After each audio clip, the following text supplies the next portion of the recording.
السلام علیکم ورحمۃ اللہ وبرکاتہ. بسم اللہ الرحمن الرحیم. فصل فی المتقابلات نعنی بها الظاہر والنص والمفسر والمحکم مع ما يقابلها من الخفی والمشکل والمجمل والمتشابہ. یہ فصل متقابلات کے بیان میں ہے. متقابلات سے مراد متضادات، یعنی ایسی چیزوں کے تعلق سے ہے جو چیزیں آپس میں ایک دوسرے کے مقابل ہیں، ایک دوسرے کے خلاف ہیں، ایک دوسرے کے مباین و متضاد ہیں. اس فصل میں ان چیزوں کو ذکر کیا جائے گا جو چیزیں ایک دوسرے کے مقابل ہیں، ایک دوسرے کے خلاف ہیں. وہ چیزیں کیا ہیں؟ وہ چیز ظاہر و نص، مفسر، محکم، اور ان کے مقابل چیز خفی، مشکل، مجمل، متشابہ ہیں. یہاں جو تقابل و تضاد دکھایا جائے گا وہ ظہور معنی اور پوشیدہ معنی کے اعتبار سے، یعنی کہ لفظ دو طرح کے ہوتے ہیں. بعض لفظ وہ ہوتے ہیں جن کا معنی ظاہر ہوتا ہے، بعض لفظ وہ ہوتے ہیں جن کا معنی پوشیدہ ہوتا ہے.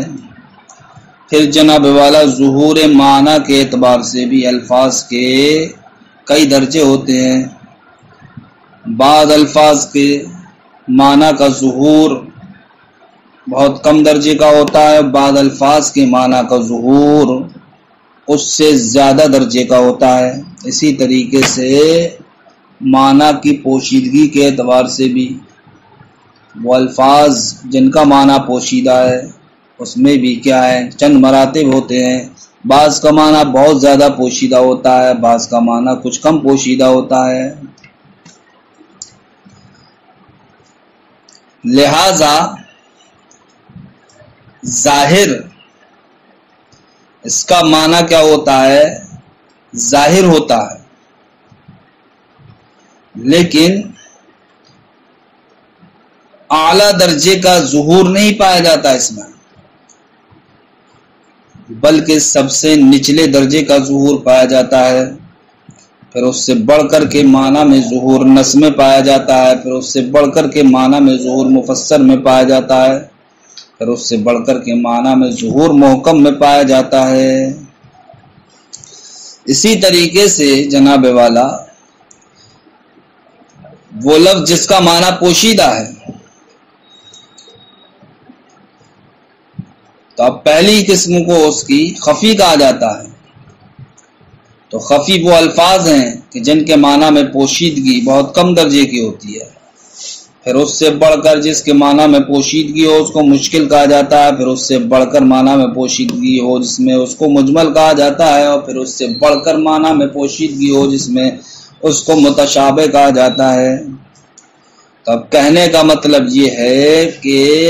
ظاہر کے مقابل یہاں پر مصنف علیہ الرحمٰن نے خفیف کو پیش کیا ہے، مشکل کے نص کے مقابل مشکل کو پیش کیا ہے، مفسر کے مقابل مجمل کو پیش فرمایا ہے، محکم کے مقابل متشابہ کو پیش فرمایا ہے. تو مقابل بنانے کا مطلب یہ ہے کہ جو دو ایک دوسرے کے مقابل ہیں، ایک دوسرے کے متضاد ہیں، وہ جناب والا ایک ہی لفظ میں ایک ہی جہت سے جمع نہیں ہو سکتے. تو اب ہم یہ کہہ سکتے ہیں کہ اگر کوئی لفظ ایسا ہے جس کا معنی ظاہر ہے تو اس کو ظاہر کہا جائے گا، خفی نہیں کہا جائے گا. اسی طریقے سے جناب والا کوئی لفظ ایسا ہے جس کو نص سے تعبیر کیا جاتا ہے تو اب اس کو مشکل نہیں کہا جا سکتا. یا جناب والا کوئی لفظ ایسا ہے کہ جس کو مفسر سے تعبیر کیا جاتا ہے، لہذا اب وہ مجمل نہیں ہو سکتا. اسی طریقے سے کوئی لفظ ایسا ہے کہ جس کو محکم سے تعبیر کیا جاتا ہے تو اب وہ متشابہ نہیں ہو سکتا. یعنی کہ ایک ہی لفظ سے ایک ہی جہت سے ظاہر و خفی دونوں مراد نہیں لیے جا سکتے، نص اور مشکل دونوں مراد نہیں لیے جا سکتے، مفسر اور مجمل دونوں مراد نہیں لیے جا سکتے، محکم اور متشابہ دونوں مراد نہیں لیے جا سکتے. کیوں؟ اس لیے کہ جناب والا یہ تو آپس میں ایک دوسرے کے مقابل ہے، ایک دوسرے کے مباین ہیں، ایک دوسرے کے متضاد ہیں. اگر ہم مراد لے لیں گے تو اجتماع نقیضین لازم ہے۔ تو اب یہاں پر مصنف علیہ الرحمٰن نے متقابلات کی فصل میں جو 8 چیزوں کو ذکر کیا ہے، پہلے ظہور معنی کے اعتبار سے 4 قسموں کو ذکر فرمایا ہے، ظاہر و نص، مفسر، محکم۔ پھر معنی میں پوشیدگی کے اعتبار سے 4 قسموں کو ذکر فرمایا، خفی، مشکل، مجمل، متشابہ۔ تو ان کے درمیان دلیل حصر کیا ہے، اس دلیل حصر کو اولاً ملاحظہ کریں۔ دلیل حصر کا خلاصہ یہ ہے کہ لفظ کا معنی یا تو ظاہر ہوگا یا خفی، لفظ کا معنی یا تو ظاہر ہوگا یا خفی ہوگا۔ اگر ظاہر ہے تو 2 احتمال سے خالی نہیں، یا تو تعویل و تخصیص کا احتمال رکھے گا یا نہیں۔ اگر لفظ کا معنی ظاہر ہے تو اس میں 2 احتمال، پہلا احتمال یا تو تعویل و تخصیص کا احتمال رکھے گا، دوسرا احتمال یا تعویل و تخصیص کا احتمال نہیں رکھے گا۔ اب ہم پہلے احتمال کو پکڑتے ہیں اور کہتے ہیں کہ اگر وہ تعویل و تخصیص کا احتمال رکھتا ہے تو پھر 2 حال سے خالی نہیں، یا تو معنی کا ظہور نفس صیغہ سے ہوگا، یا پھر معنی کا ظہور کسی دوسرے لفظ سے ہوگا۔ معنی کا ظہور یا تو نفس صیغہ سے ہوگا یا پھر معنی کا ظہور کسی دوسرے لفظ سے ہوگا۔ تو اگر معنی کا ظہور نفس صیغہ سے ہو تو اس کو ظاہر کہتے ہیں، اور اگر معنی کا ظہور کسی دوسرے لفظ کی وجہ سے ہو تو اس کو نص کہتے ہیں۔ اب ہم پھر دوسرے احتمال کی جانب آتے ہیں جو اولاً 2 احتمال نکلے تھے۔ وہ دوسرا احتمال یہ تھا کہ تعویل و تخصیص کا احتمال نہیں رکھے۔ تو اگر لفظ تعویل و تخصیص کا احتمال نہ رکھے تو وہ بھی 2 حال سے خالی نہیں، یا تو جناب والا نسخ کو قبول کرے گا یا نسخ کو قبول نہیں کرے گا۔ اگر وہ لفظ جو تعویل و تخصیص کا احتمال نہیں رکھتا ہے نسخ کو قبول کرتا ہے تو اس کو مفسر کہتے ہیں، اور اگر نسخ کو قبول نہیں کرتا ہے تو اس کو محکم کہا جاتا ہے۔ تو یہ ظہور معنی کے اعتبار سے 4 قسمیں نکل کے آئیں، ظاہر و نص، مفسر، محکم، کہ لفظ کا معنی یا تو ظاہر ہوگا یا خفی۔ ابھی خفی کو بالکل چھوڑ دیں گے، ظاہر والے کو پکڑ لیں گے، پھر ہم کہیں گے اگر ظاہر ہے تو احتمال سے خالی نہیں، یا تو تعویل و تخصیص کا احتمال رکھے گا یا نہیں۔ اگر تعویل و تخصیص کا احتمال لگتا ہے تو پھر وہ 2 حال سے خالی نہیں، یا تو معنی کا ظہور نفس صیغہ سے ہوگا یا کسی دوسرے لفظ سے۔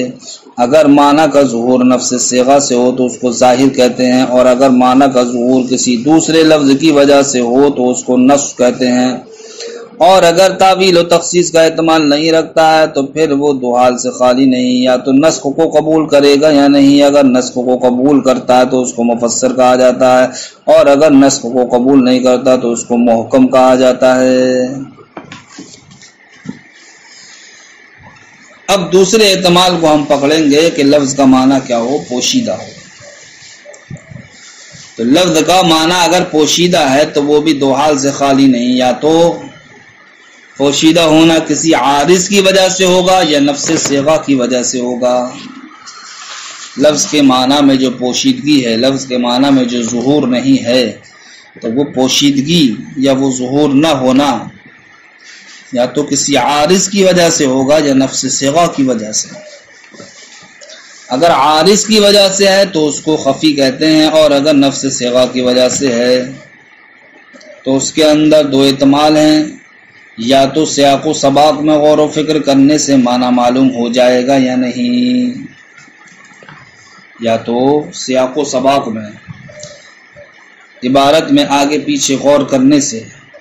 معنی معلوم ہو جائے گا یا نہیں۔ اگر معنی معلوم ہو جائے سیاق و سباق میں غور و فکر کرنے سے تو اس کو مشکل کہتے ہیں، اور اگر معلوم نہ ہو تو پھر 2 حال سے خالی نہیں، یا تو متکلم کی جانب سے اس کی وضاحت کی امید ہوگی یا نہیں، متکلم کی جانب سے اس معنی کی وضاحت کی امید ہوگی یا نہیں۔ اگر ہے تو اس کو مجمل کہتے ہیں، اور اگر نہیں ہے تو اس کو متشابہ کہتے ہیں۔ لہذا معنی میں پوشیدگی کے اعتبار سے بھی 4 قسمیں نکل کر کے آئیں۔ ان 4 قسموں کے درمیان دلیل حصر اس طرح ہے کہ لفظ کا معنی اگر پوشیدہ ہے تو ہم یہ کہیں گے کہ اس کی پوشیدگی کسی عارض کی وجہ سے ہے یا نفس صیغہ کی وجہ سے ہے۔ اگر عارض کی وجہ سے ہے تو اس کو خفی کہا جاتا ہے، اور اگر نفس صغا کی وجہ سے ہے تو پھر دو حال سے خالی نہیں، چاہے تو سیاق و سباق میں غور و فکر کرنے سے معنی معلوم ہو جائے گا یا نہیں۔ اگر سیاق و سباق میں غور و فکر کرنے سے معنی معلوم ہو جائے تو اس کو مشکل کہا جاتا ہے، اور اگر سیاق و سباق میں غور و فکر کرنے سے بھی معنی پتہ نہ چلے تو یا تو متکلم کی جانب سے اس معنی کی وضاحت کی امید ہوگی یا نہیں۔ اگر اس معنی کی وضاحت کی امید ہو تو اس کو مجمل کہتے ہیں، ورنہ جناب والا اس کو متشابہ کہتے ہیں۔ تو یہ ظہور معنی اور پوشیدگی معنی کے اعتبار سے جو چار قسمیں نکل کے آئیں، ان کے درمیان یہ دلیل حصر تھی۔ لہذا ظہور معنی کے اعتبار سے جو چار قسمیں ہیں یہ مقابل ہیں ان چار قسموں کے جو معنی میں پوشیدگی کے اعتبار سے نکل کے آئی ہیں، یا یوں کہہ لیجئے کہ جو معنی میں پوشیدگی کے اعتبار سے چار قسمیں ہیں، یہ چار قسمیں مقابل ہیں ان چار قسموں کے کہ جن کے معنی میں ظہور پایا جاتا ہے۔ فصل فی المتقابلات، یہ فصل متقابلات کے بیان میں ہے۔ نعنی بہا، ہم ان متقابلات سے مراد لیتے ہیں کہ ظاہر ہونا اس مفسر محکم ما یقابلها، ان کے مقابل کے ساتھ۔ وہ مقابل کیا ہیں؟ من الخفی والمشکل والمجمل والمتشابہ، یعنی کہ خفی، مشکل، مجمل اور متشابہ۔ فالظاہر اسم لکل کلام ظہر المراد به للسامع بنفس السماع من غیر تأمل۔ اب یہاں سے مصنف علیہ الرحمہ ہر ایک کی علیحدہ تعریف فرما کر مثالیں پیش فرمائیں گے۔ تو سب سے پہلے ظاہر کی تعریف کو پیش فرماتے ہیں، اس کے بعد نص کی تعریف کو پیش فرمائیں گے، پھر ان دونوں کی مثالوں کو ایک ساتھ پیش فرمائیں گے۔ فرماتے ہیں ظاہر ہر اس کلام کو کہا جاتا ہے کہ جس سے سامع کے لیے نفس سما سے ہی مراد ظاہر ہو جائے بغیر کسی غور و فکر کے۔ ظاہر ہر وہ کلام ہے کہ جس کلام کو سنتے ہی سامع کے لیے معنی کا ظہور ہو جائے، سامع کے لیے معنی ظاہر ہو جائے کلام کو سنتے ہی، اس کلام میں غور و فکر کیے بغیر۔ تو جہاں پر بھی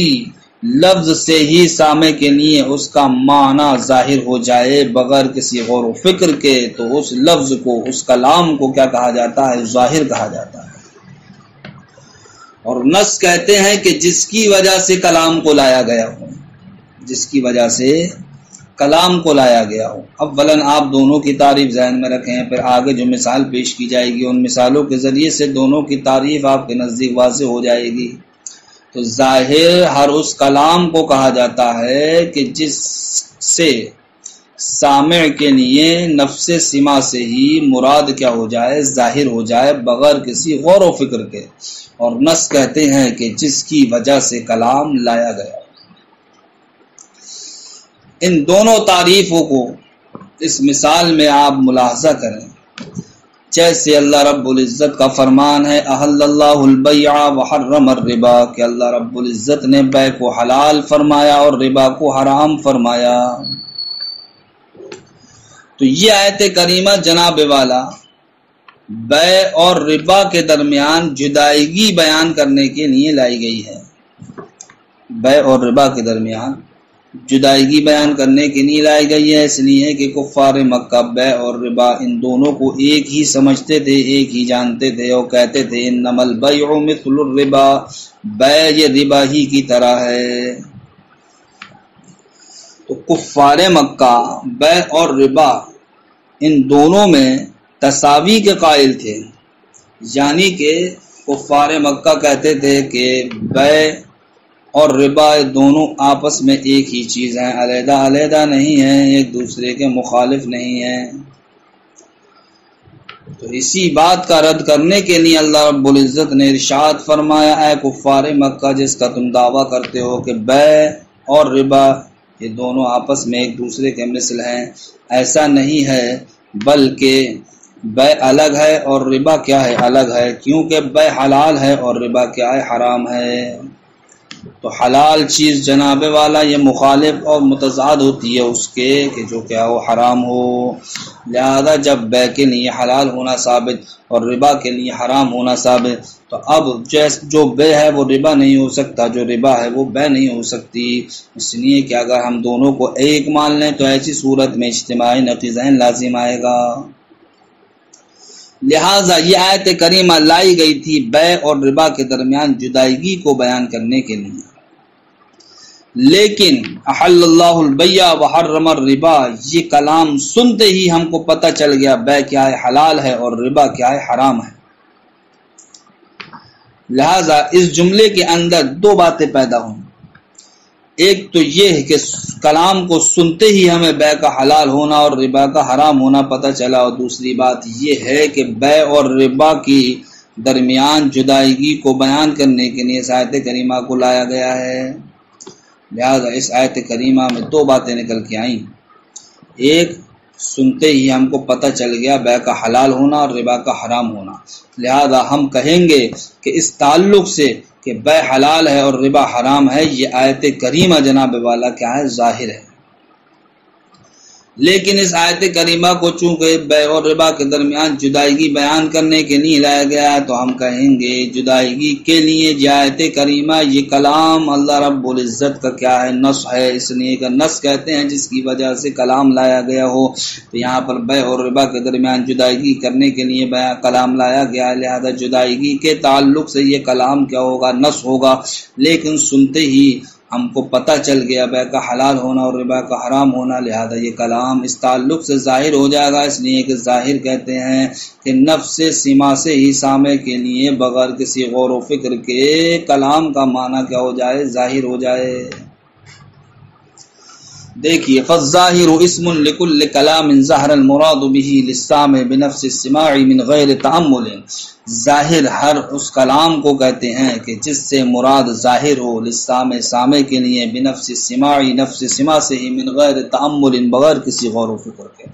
والنص ما سیق الکلام لأجلہ، اور نص کہتے ہیں کہ جس کی وجہ سے کلام کو لایا گیا ہو، اس کی مثال اللہ رب العزت کے اس فرمان میں ہے وأحل اللہ البیع وحرم الربا، فالآیت سیقت لبیان التفریقۃ بین البیع والربا، تو آیت کریمہ کو لایا گیا ہے بے اور ربا کے درمیان جدائیگی کو بیان کرنے کے لیے، ردن رد کرتے ہوئے لما ادعاہ الکفار، اس کا جس کا کافر دعویٰ کرتے تھے، کافر دعویٰ کا کرتے تھے من التسویۃ بینہما بے اور ربا کے درمیان برابری کا، حیث قالوا اس حیثیت سے کہ وہ کہتے تھے انما البیع مثل الربا کہ بے ربا ہی کی طرح ہے، وقد علم حل البیع وحرمت الربا بنفس السماع، اور تحقیق کے بے کا حلال ہونا اور ربا کا حرام ہونا یہ نفس السماع سے ہی جان لیا گیا، فصار ذلك نصا في التفریقۃ، لہذا اب احل اللہ البیع وحرم الربا یہ کلام نص ہوا قائم ہے بے اور ربا کے درمیان جدائیگی کو بتانے کے لیے، اس لیے کہ جدائیگی کو ہی بیان کرنے کے لیے کلام لایا گیا ہے، اور جس کی وجہ سے کلام لایا جائے اس کو کیا کہا جاتا ہے نص۔ ظاہراً فی حل البیع وحرمت الربا، اور جناب والا حل اللہ البیع وحرم الربا یہ کلام ظاہر ہے بے کے حلال اور ربا کے حرام ہونے کے تعلق سے، اس لیے کہ اس کلام سے سنتے ہی بے کا حلال ہونا اور ربا کا حرام ہونا پتہ چل گیا، اور ظاہر کہتے ہی اس کو ہیں کہ بغیر کسی غور و فکر کے کلام کو سننے سے ہی معنی مراد کیا ہو جائے ظاہر ہو جائے۔ دوسری مثال مصنف علیہ الرحمہ پیش فرماتے ہیں کہ اللہ رب العزت کا فرمان ہے فَانْكِحُوا مَا طَابَ لَكُم مِّنَ النِّسَاءِ مَثْنَىٰ وَالثُّلَاثَ وَالرُّبَاعَ، تو یہ آیت کریمہ اس بات کو بیان کرنے کے لیے لائی گئی ہے کہ مرد اپنے نکاح میں بیک وقت کتنی عورتوں کو رکھ سکتا ہے، یعنی کہ عورتوں کی تعداد کو بیان کرنے کے لیے لائی گئی ہے، لہذا تعداد کو بیان کرنے کے لیے لائی گئی ہے، اس لیے تعداد کے تعلق سے یہ آیت کریمہ کیا ہوگی نص ہوگی، لیکن اس آیت کریمہ سے ہمیں سنتے ہی یہ پتہ چل گیا کہ مرد کیا ہے نکاح کرنے میں مستقل ہے، یعنی کہ نکاح کرنا مرد کے لیے یہ مباح ہے، جائز ہے، اس لیے کہ اگر جائز نہ ہوتا تو اللہ رب العزت نہیں فرماتا فنکحوا، تم نکاح کرو۔ تو اس آیت کریمہ سے سنتے ہی ہم کو پتہ چل گیا کہ نکاح کیا ہے، یہ مباح ہے۔ اب آیت کریمہ لائی گئی تھی تعداد بیان کرنے کے لیے، کتنی عورتوں سے انسان نکاح کر سکتا ہے، لہذا تعداد کے تعلق سے آیت کریمہ کیا ہو جائے گی، نص ہو جائے گی۔ تو سیق الکلام لبیان العدد، تو یہ فنکحوا ما طاب لکم من النساء مثنی وثلاث ورباع، یہ کلام لایا گیا ہے تعداد کو بیان کرنے کے لیے۔ وقد علم الاطلاق والاجازہ، اور جناب والا اس سے نکاح کا مباح ہونا، نکاح کا جائز ہونا، بنفس السماع، نفس سماع سے ہی پتہ چل گیا۔ فصار ذلک ظاہرا فی حق الاطلاق، تو اب یہ کلام ظاہر ہوگا نکاح کے مباح ہونے کے حق میں۔ ونصا فی بیان العدد، اور نص ہوگا یہ تعداد کے بیان میں۔ تیسری مثال مصنف علیہ الرحمہ پیش فرماتے ہیں کہ اللہ رب العزت کا فرمان ہے لا جناح علیکم ان طلقتم النساء ما لم تمسوهن او تفرضوا لهن فریضہ، کہ اے لوگو تم پر کوئی حرج نہیں اگر تم نے عورتوں کو طلاق دے دی، ان عورتوں کو جن سے تم نے جمع نہیں کیا ہے، یا ان عورتوں کو کہ جن کے لیے مہر کو بیان نہیں کیا ہے، ایسی عورتوں کو اگر آپ نے طلاق دے دی تو تم پر کوئی حرج نہیں ہے۔ تو یہ آیت کریمہ اس بات کو بیان کرنے کے لیے لائی گئی ہے کہ جن عورتوں سے جمع نہیں کیا گیا اور ان کے لیے مہر کو بھی بیان نہیں کیا گیا، تو ایسی عورتوں کو طلاق دینے کی وجہ سے انسان پر نہ تو نفقہ واجب ہوتا ہے، نہ مہر مثل واجب ہوتا ہے، اور نہ آدھا مہر واجب ہوتا ہے، بلکہ صرف و صرف متع واجب ہوتا ہے۔ تو اس تعلق سے کہ مرد نے اگر اس عورت کو طلاق دی کہ جس کا مہر بیان نہیں کیا گیا ہے تو اس پر، اور اس نے اس سے جمع نہیں کیا ہے، تو اس عورت کی جانب سے اس شوہر پر نہ نفقہ واجب ہوگا، نہ مہر مثل واجب ہوگا، نہ نصف مہر واجب ہوگا۔ تو اس تعلق سے آیت کریمہ کیا کہلائے گی، نص کہلائے گی۔ لیکن اس کلام کو، اس آیت کریمہ کو سنتے ہی ہمیں پتہ چل گیا کہ طلاق دینے کے معاملے میں مرد کیا ہے، مستقل ہے، وہ بیوی کی رائے کا محتاج نہیں ہے کہ بیوی کی اجازت ہو تب مرد طلاق دے، اور بیوی کی اجازت نہ ہو تب مرد طلاق نہ دے۔ اس لیے کہ اگر مرد مستقل نہیں ہوتا تو اللہ رب العزت یہ ارشاد نہیں فرماتا ان طلقتم النساء، یعنی کہ صیغہ جمع مذکر حاضر کے ساتھ ارشاد نہیں فرماتا۔ تو صیغہ جمع مذکر حاضر کے ساتھ اللہ رب العزت کا ارشاد فرمانا اس بات کو بتاتا ہے کہ طلاق دینے میں مرد کیا ہے، مستقل ہے، عورت کا محتاج نہیں ہے۔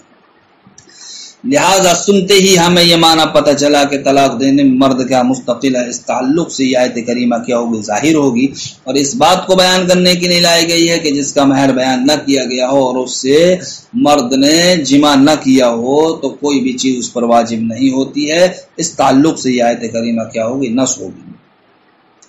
فرماتے ہیں نص فی حکم من لم یسمى لها المہر، یہ آیت کریمہ نص ہے اس کے حکم میں کہ جس کے لیے مہر کو بیان نہ کیا گیا ہو،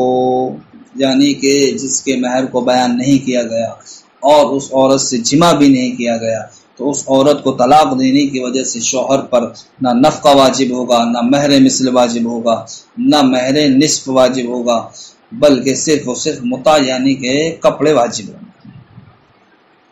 وظاہر فی استبداد الزوج بالطلاق، اور جناب والا یہ آیت کریمہ ظاہر ہے، قائم ہے شوہر کے طلاق دینے کے سلسلے میں، مستقل ہونے میں، کہ شوہر طلاق دینے میں کیا مستقل ہے، اس تعلق سے جناب والا یہ آیت کریمہ کیا ہوئی، ظاہر ہوئی۔ اور مصنف علیہ الرحمہ ارشاد فرماتے ہیں اس آیت کریمہ میں اس بات کی جانب بھی اشارہ ہے کہ جن عورتوں کا مہر بیان نہ کیا گیا ہو ان عورتوں سے بھی نکاح کرنا کیا صحیح ہے، یعنی کہ بغیر مہر کے ذکر کیے ہوئے نکاح منعقد ہو جاتا ہے۔ اس لیے کہ اگر نکاح منعقد نہیں ہوتا تو پھر اللہ رب العزت کے اس فرمان میں کہ جن عورتوں کا تم نے مہر بیان نہیں کیا ہے تو ان عورتوں کو اگر تم نے طلاق دے دی، طلاق، تو یہاں پر جناب والا اللہ رب العزت ان عورتوں کے جن کا مہر بیان نہیں کیا گیا، طلاق کے تعلق سے ارشاد فرما رہا ہے۔ تو اب طلاق کے تعلق سے ارشاد فرمانے کا مطلب یہ ہوا کہ جن عورتوں کے لیے مہر بیان نہیں کیا گیا وہ عورتیں بھی جناب والا طلاق کا محل ہیں، اور عورت طلاق کا محل اسی وقت بن سکتی ہے جبکہ وہ کیا ہو، منکوحہ ہو۔ لہذا اس آیت کریمہ سے بطور اشارہ ہم کو یہ پتہ چل گیا کہ جس طریقے سے مہر بیان کرنے کی صورت میں نکاح منعقد ہوتا ہے، اسی طریقے سے جناب والا اگر مہر بیان نہ کیا گیا تب بھی نکاح منعقد ہو جائے گا۔ وَإِشَارَةٌ إِلَىٰ أَنَّ النِّكَاحَ بِدُونِ ذِكْرِ الْمَهْرِ يَصِحُّ، فرماتے ہیں اس بات کی جانب بھی آیت کریمہ میں اشارہ ہے کہ نکاح بغیر مہر کے ذکر کیے ہوئے یصح کیا ہے، صحیح ہے۔ چوتھی مثال پیش فرماتے ہیں کہ نبی کریم صلی اللہ تعالی علیہ وسلم کا فرمان ہے، من ملک ذا رحم محرم منہ اطق علیہ، تو جو انسان کسی قریبی رشتہ دار کا مالک ہو جائے، مالک، تو وہ قریبی رشتہ دار اس پر کیا ہو جائے گا، آزاد ہو جائے گا۔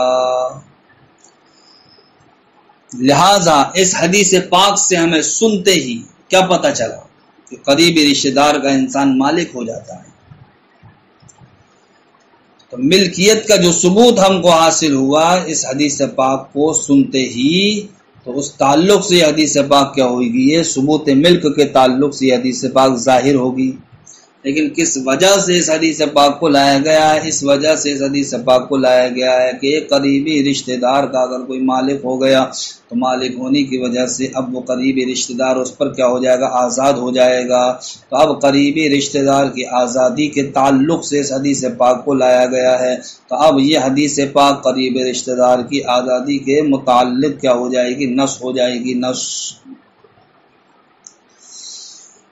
فرماتے ہیں من ملک ذا رحم محرم منہ اطق علیہ، جو انسان کسی قریبی رشتہ دار کا مالک ہو جائے تو وہ اس پر آزاد ہو جائے گا۔ نص فی استحقاق العتق للقریب، تو آیت کریمہ یہ حدیث پاک نص ہے، قائم ہے قریبی رشتہ دار کے آزادی کے مستحق ہونے میں۔ وظاہر، اور یہ حدیث پاک ظاہر ہے، قائم ہے فی ثبوت الملکی لہو، کہ قریبی رشتہ دار کا انسان کیا ہو جاتا ہے، مالک ہو جاتا ہے، ملکیت کے ثبوت میں ظاہر ہے۔ اس لیے کہ اگر ملکیت کا ثبوت ہم نہ مانیں تب ایسی صورت میں لازم آئے گا کہ انسان کی جانب سے وہ انسان آزاد ہو جائے کہ جس کا انسان مالک نہیں ہوا، اور ان چیزوں کو آزاد کرنا جس کا وہ مالک نہیں ہوا، ان میں آزادی واقع نہیں ہوتی ہے۔ اس لیے کہ سرکار کا فرمان ہے لا عتق فیما لا یملک ابن آدم، کہ اس میں کوئی آزادی نہیں جس کا ابن آدم مالک نہیں ہے۔ اور یہاں پر ہم کو پتہ چل رہا ہے کہ جناب والا کسی قریبی رشتہ دار کا مالک ہوا تو وہ قریبی رشتہ دار اس خریدنے والے پر آزاد ہو جائے گا۔ تو آزادی یہ اسی وقت واقع ہوگی نا جب کہ اس قریبی رشتہ دار کا خریدنے والا انسان کیا بنے، مالک بنے۔ اس لیے یہ حدیث پاک ثبوت ملک کے تعلق سے کیا ظاہر ہے کہ جو ثبوت ملک حدیث پاک کو سنتے ہی ہم کو پتہ چلا، اور یہ حدیث پاک کائی کے نہیں لائی گئی، یہ حدیث پاک قریب رشتہ دار کی آزادی کو بتانے کے نہیں لائی گئی۔ اس تعلق سے یہ حدیث پاک کیا ہو جائے گی، نص ہو جائے گی۔ السلام علیکم ورحمۃ اللہ وبرکاتہ۔